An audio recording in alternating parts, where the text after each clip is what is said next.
What's up, guys, and welcome back to our Ootp 19 series with the Kansas City Royals. We are here at winter meetings, and I've done some digging into who I want on the free agent market, and I've kind of decided, just sort of a DH type who maybe won't hit for high average, but will give us some power back is what I'm really after, and Eric Thames seems to fit the bill. He's had an OPS over 800 the past 3 years, I believe, so he would be a great get. He has championship experience, whatever value you assign to that. He was a 2018 MLB champion, and he doesn't want a ton of money. I looked at Arredondo and a couple of other players that you may have remembered from the last episode, but I think that this is probably the best option I could find. The other guy, it was between Eric Thames or Kyle Schwarber, and Schwarber ironically hasn't hit for as much power, so I figured, Thames would be a better bet. We're just going to go ahead and try and get him for somewhere in the neighborhood of, let's say $3.5 million here. I think that would be fair value for a 35-year-old. Just sort of a stopgap option until maybe we can move some of our other bats in the minors up to the major leagues. And, or, next year's free agent class. I don't want to put myself out of that either. There just wasn't anybody that I loved. And, to be honest, I didn't want to spend a ton of money on somebody that I felt questionable on. I need it to be like a slam dunk signing, especially since we're in Kansas City and I don't have just money to throw around all the time. So anyway, that's the move that I think we're going to try and go with. Just going to give you a couple of updates. Nomar Mazara signed with the Detroit Tigers. So obviously they are in our division. They were last year with a 74-88 record. That makes them a bit more dangerous, so that's not fun. Who was the other big one? Jurickson Profar. He went back to the Texas Rangers, which is, that sounds about right. And he got $26 million over 5 years, which is, for a player of his skill set, I think just a ton of money. But I don't know. Obviously, Alfredo Arredondo went and signed with the Toronto Blue Jays. Excuse me. And again, these are all like AL moves, so even if it doesn't affect us directly in the division, it still affects us just by way of proxy, wild card, things like that. The Tigers also managed to sign Corey Knebel, so it looks like the Tigers are going to be a lot more dangerous next year, which really is not for the best if we go ahead and click on the Tigers here, because they still have some of those younger players that were coming up, and they're being bolstered by, the next wave, so to speak. So Michael Fulmer is still there. Now Kyle Funkhauser is with the team. Bo Burrows is up as well, and Alex Faedo is not far behind, along with Matthew Liberator. So all those guys are coming up, and their offense already was not the worst. It wasn't good, but they had, standouts like Heimer Candelario, Troy Montgomery, Isaac Paredes. So they're definitely going to be somebody to watch going into next season, and somebody that we're going to have to directly compete with in the division. That being said, we are going to move on to Hall of Fame voting. One of the highlights of the series for me to do. I don't know if it is for you to watch, but I really enjoyed doing it, at least. A lot of big names on this year's ballot, so I'm going to go ahead and pick mine, and then I will be back with you to give you my rationale. Alright guys, this is my ballot for this year. Not totally filled out, as you will notice, unlike in previous years. First up, Bobby Abreu. I think I've talked about him before. Just great career statistics, comparable to a lot of the guys in the Hall. And then our next guy is Todd Helton, who I think if he hadn't played in Colorado would have put up, very similar statistics, and in that case, he's a Hall of Fame worthy type of player. Tim Hudson, I'm a big fan of. I know a lot of other people aren't. His strikeout numbers weren't huge. He had a, relatively high whip, but it's really hard for me to argue with a 3.49 ERA over 3,000 innings, especially playing some of those years in Oakland in the American League, which obviously inflates things just a bit. Jeff Kent, I think, is one of the best offensive second basemen to ever come into the league.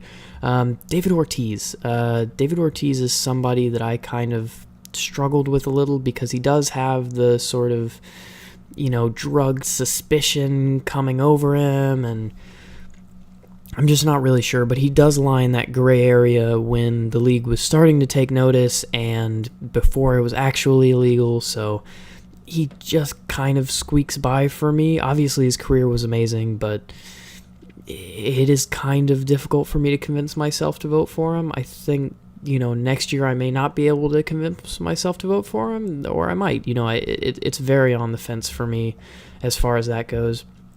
And then the last couple of guys on our ballot, Gary Sheffield, who, as you know, I think should be in like 5 years ago. 80 career WAR, that's a huge number. 2,600 hits, 500 home runs, 292, 393, 514 over the course of his career. Just all around a stellar player who absolutely deserves to be in the Hall, and I think just doesn't get a ton of support because of the amount of teams that he played for. He was a bit of a journeyman. But what are you going to do? Billy Wagner, my personal case. Again, some of the best relief pitching statistics ever in the game, comparable with just about anybody that you're going to put up there with him. So I absolutely think he deserves to be in. As for people that you might have noticed that are kind of big names that I'm not voting for, Alex Rodriguez, he's a clear case. Did steroids, they were illegal. He's a no-go for me. Johan Santana, like a 5-year longer career, and he's in for me. I have no doubt about that. Injuries kind of really hurt him, and health is a skill. Being able to keep yourself healthy, that is a skill, and he didn't have it. Jonathan Papelbon has really good statistics, but again, kind of the same thing, but just a pretty short career. Never really too impactful on his teams, especially considering the fact that, he didn't have that many strikeouts per 9 compared to the innings pitched and the saves. So, he is kind of a borderline case for me. I think he's not too far off comparable to the best in the game, but just enough outside of it that I'm not going to be voting for him. Who else? Prince Fielder, again, health, just really, halted his career, so I can't vote for a guy that only had half of a Hall of Fame career. Other than that, I think that we are ready to just go ahead and submit this ballot. I will be back with you guys to hopefully talk about our newest signing, Eric Thames. If not, something has gone wrong and I'll need to talk about it. But I'll be back with you guys then, or at the Rule 5 draft, whichever comes first. Alright guys, we are back. It is Rule 5 draft day, but a couple of signings to keep you guys up on as we go ahead. Miguel Sano signed for the Milwaukee Brewers, so glad he's not going to be in the AL. Christian Yelich, same way. He's off to the Los Angeles Dodgers, so 2 really big names on this free agent market that I'm glad are going to be safely in the NL, and hopefully I won't have to deal with them until we get up to the World Series, but it is Rule 5 draft day. We have kind of a middling pick down in 15th, but that is no problem for us, really. I do need to put Matt Bridges on the 40-man roster so that he doesn't get drafted, although I'm not entirely sure that he would. He's probably not up for it quite yet. But you never know with these types of teams. You have to be careful. Let's go ahead and go until next pick by Kansas City, and then we can identify our options maybe. Let's go to pitching ratings. Edwin Diaz is available. That's interesting. So, I don't know about that. He's been good in the minors, but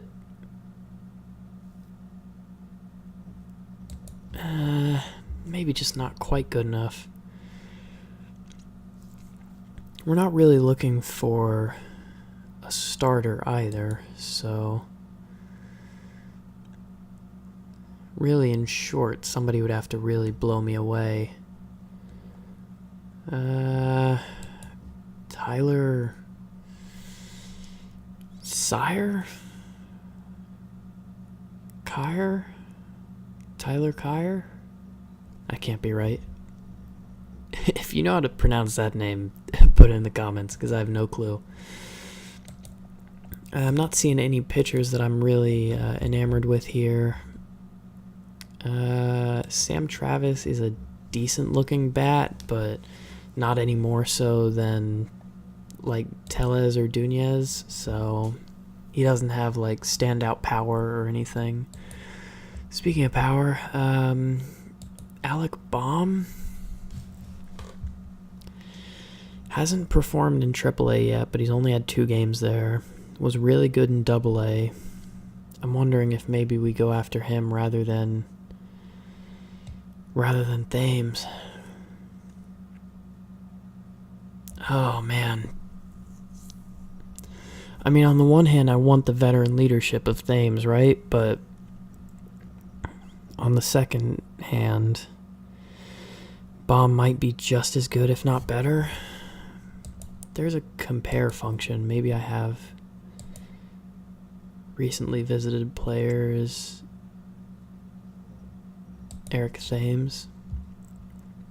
Okay, so Baum has better contact, not quite as good gap power, same home run power, not quite as good eye, but better avoid Ks.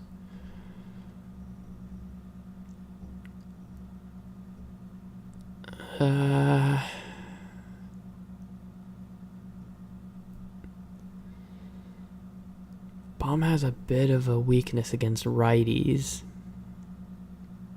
Thames is a bit worse against lefties.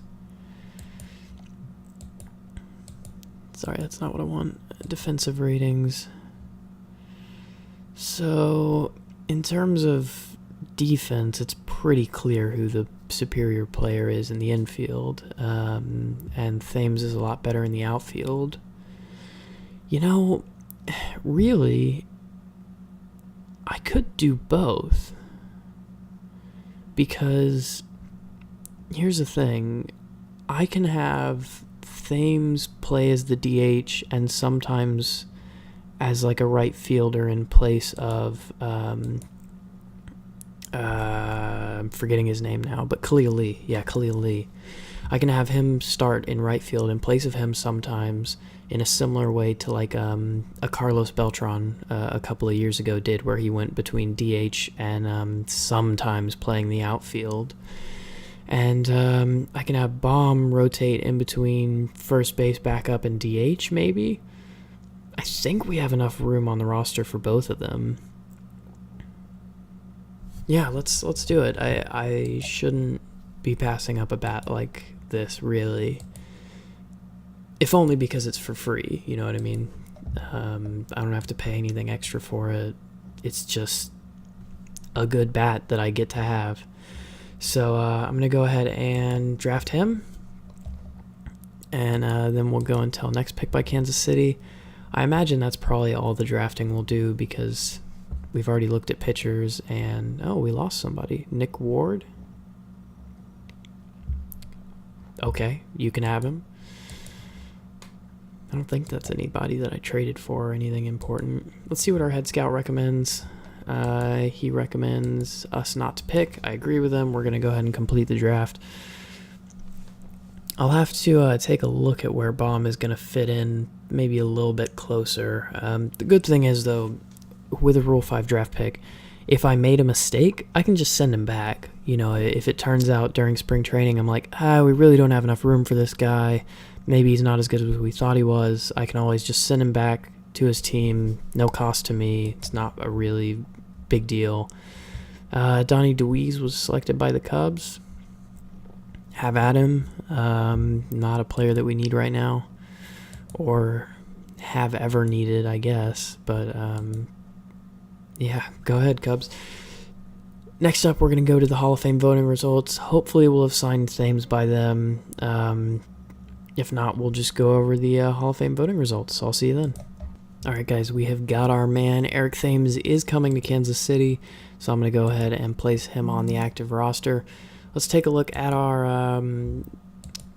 lineups real quick. I'm going to go ahead and ask the bench coach for all lineups and depth charts.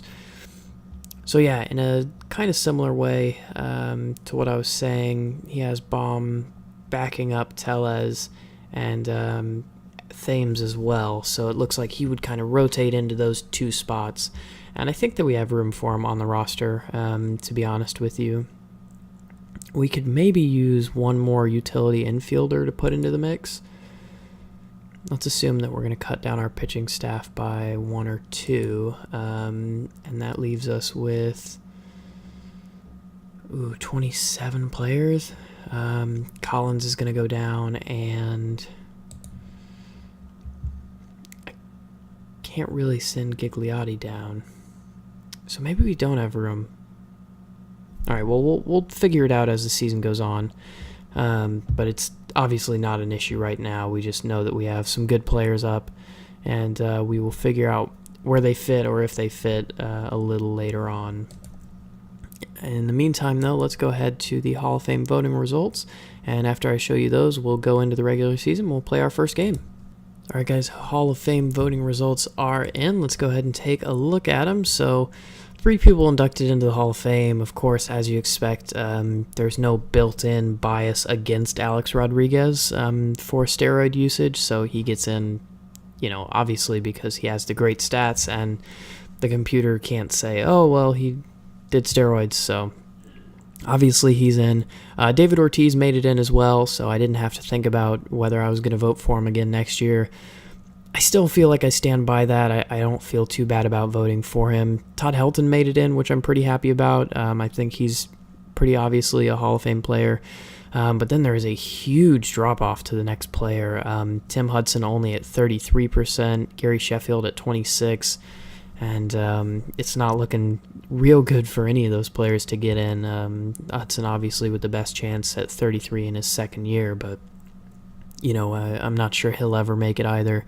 A couple other people we voted for: Billy Wagner at 20%, Bobby Abreu at 21%, and Julio Franco.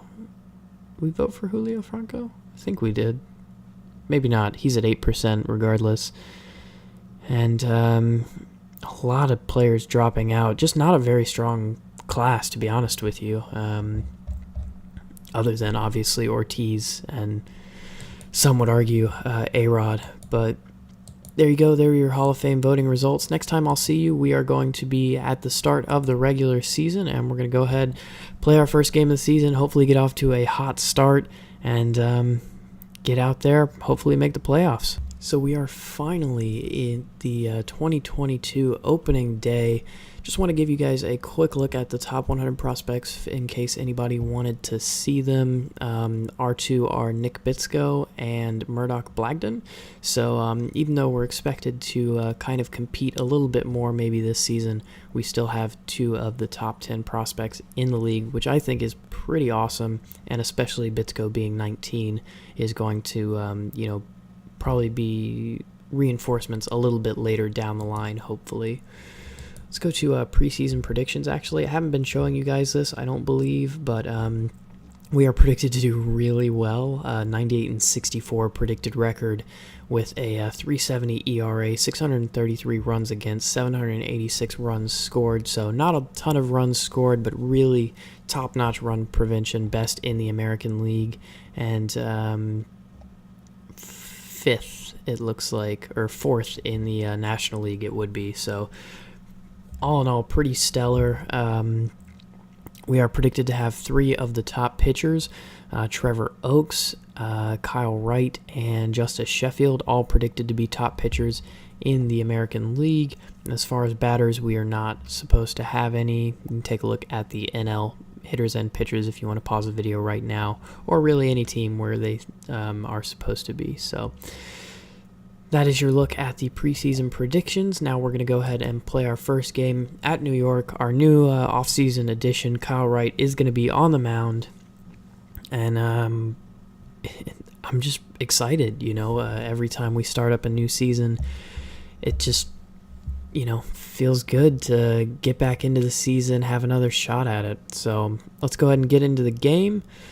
Our lineup is going to be Jerry and Ely, Joe Panic, Khalil Lee, Matt Chapman, Rowdy Tellez, Zhongyi Zhao, Eric Thames, Sean Murphy, and Andrelton Simmons.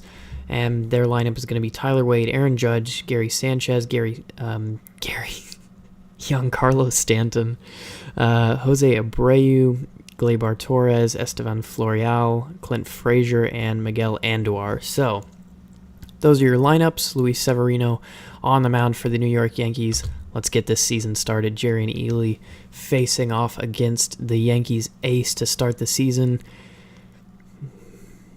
Let's see how this goes. Jerry and Ely hits one long and high into right field, right at the wall. That could have been a spectacular open to the season, but all in all, not bad. Our first look at Joe Panic. He hits this one softly to the shortstop, and that is going to be an easy out for Jose Abreu to make.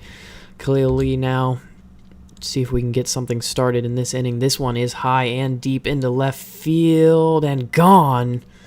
So there is our first run of the season. Khalil Lee dials up the long ball, 382 feet from him off Luis Severino. And that's just about as good as it could have started. Matt Chapman does strike out, though. So we end up with one run on one hit and Kyle Wright up. And just look at that beautiful defense, especially the left side. Nobody below double plus on the left side, including center field.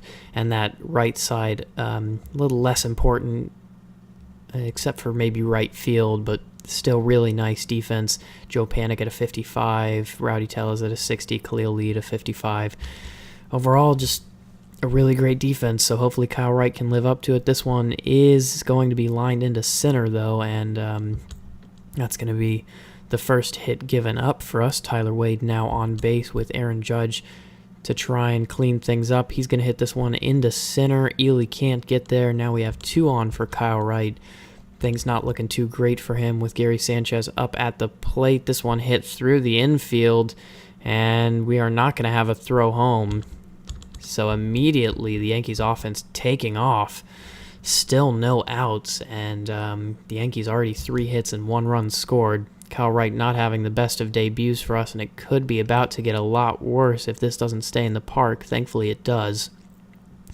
Not able to hold the runner at second, though, so now we have runners first and third, Gary Sanchez and Aaron Judge, with Jose Abreu up at the plate. 1 out only. And he strikes him out, thank goodness. Gleyber Torres now up to face Kyle Wright. This one hit to the third baseman, Matt Chapman, who throws to second base, and that is going to be the outs we needed. And then we get out of that one kind of luckily. Rowdy Tellez now up to face Luis Severino. This one hit into right field up against the wall. This is going to be extra bases for Rowdy Tellez, and he might go for the triple. Is he going to make it? He will. Wow. So a leadoff triple for Rowdy Tellez, and that'll make things look a little bit tastier for Zhongyi Zhao. But he's going to strike out. Luis Severino with his second strikeout of the night. Eric Thames is going to hit this one to first base. It will bring the runner home, but he's going to be out. So an RBI to start his career in Kansas City. And Sean Murphy now up to round out the inning as he strikes out.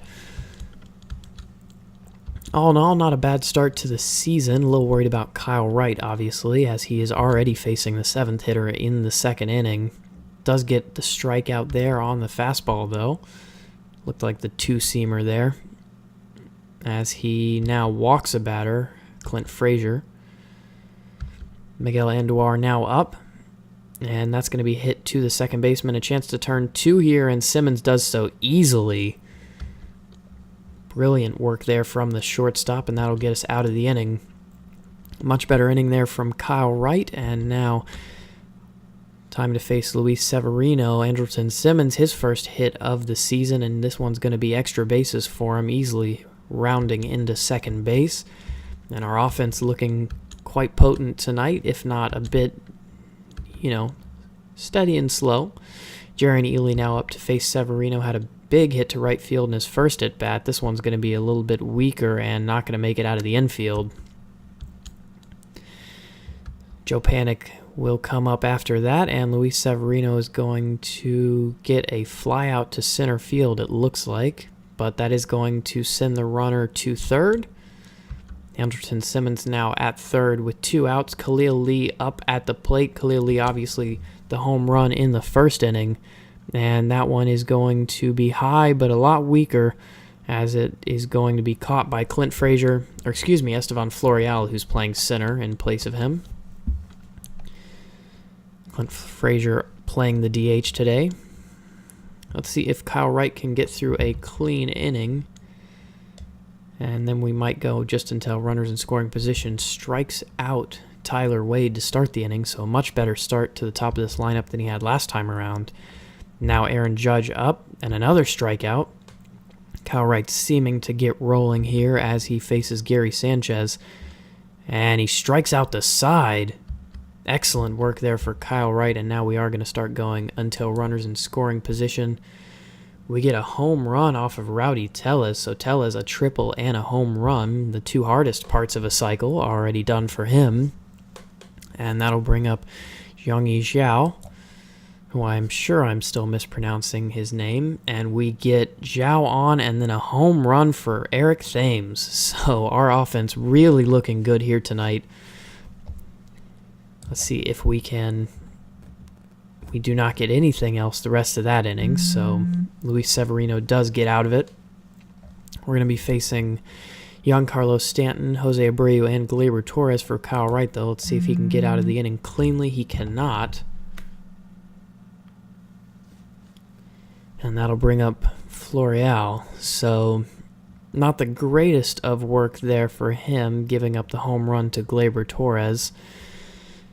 But hopefully he can limit the damage here as Florial hits a single. No, he is going to be out. Excuse me. Clint Frazier now up to face Kyle Wright, and Wright strikes him out. So the strikeout stuff certainly working for him, but not doing a great job of limiting contact for Kyle Wright in his debut. Jarian Ely now up to bat, and I'll watch him go just because I enjoy watching him hit. Unfortunately, that one looks like it's going to be an out as the third baseman Miguel Andujar collects easily. We don't get anything that inning, and that'll bring up Andujar, Wade, and Judge for the Yankees against Kyle Wright, who once again is having issues, so we may have to take him out prematurely here as he faces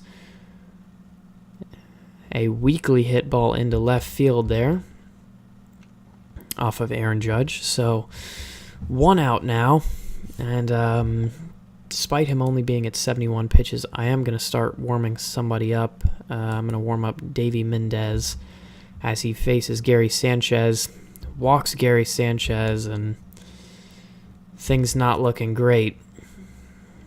So do we bring up Mendez early with Stanton up and the bases loaded?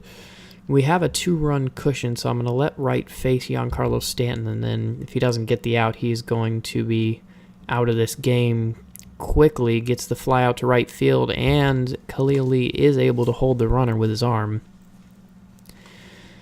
So it looks like we're going to let Kyle Wright see if he can finish off Jose Abreu.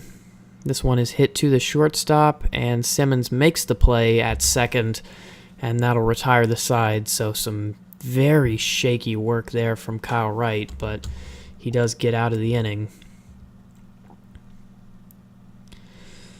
And now Mendez is ready if need be. So Matt Chapman, Rowdy Tellez, and Zhao up. And that's going to be another home run, this time from Eric Thames, his second of the game.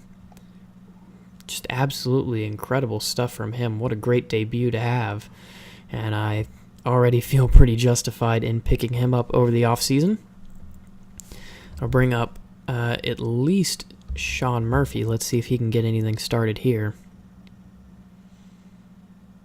And he cannot. That grounded softly to the second baseman, Tyler Wade, and he will be out at first. So 7-3 now your score as we move into the bottom of the 6th. And Kyle Wright has been laboring a bit through this game, but we're going to see if he can handle Torres, Florial, and Frazier. If not, Davey Mendez waiting in the bullpen for him. This is lined softly into the second baseman, Joe Panic. Panic, by the way, has a gold glove to his name. I don't know if it was deserved or not, but he definitely has one, so he can play some pretty good second base there. Kyle Wright now to face Florial. Florial will strike out on the fastball from Kyle Wright, so Kyle Wright now sitting on 7 strikeouts for the night. See what he can do with Clint Frazier. And he's going to strike him out, so we're going to sit Mendez down. And we will start warming up a different reliever, probably somebody like Liam Hendricks, as I've accidentally seen the at-bat for Andrelton Simmons. He grounds out to the catcher, oddly enough. And we get Jerry and Ely in scoring position, so let's see if Joe Panic can bring him home. It does not look like he's going to be able to. This one is hit softly to the left fielder. Stanton under it. Khalil Lee may have better luck, though, against Sean Weimer. And he gets a walk, so we have 2 men on now for Matt Chapman, who obviously has that huge power, but he is also going to get a walk, so Weimer has loaded the bases here for Rowdy Tellez, who already has a home run in this game, and Tyler Holton is going to be the new pitcher to face him, but he is going to strike out with the bases loaded.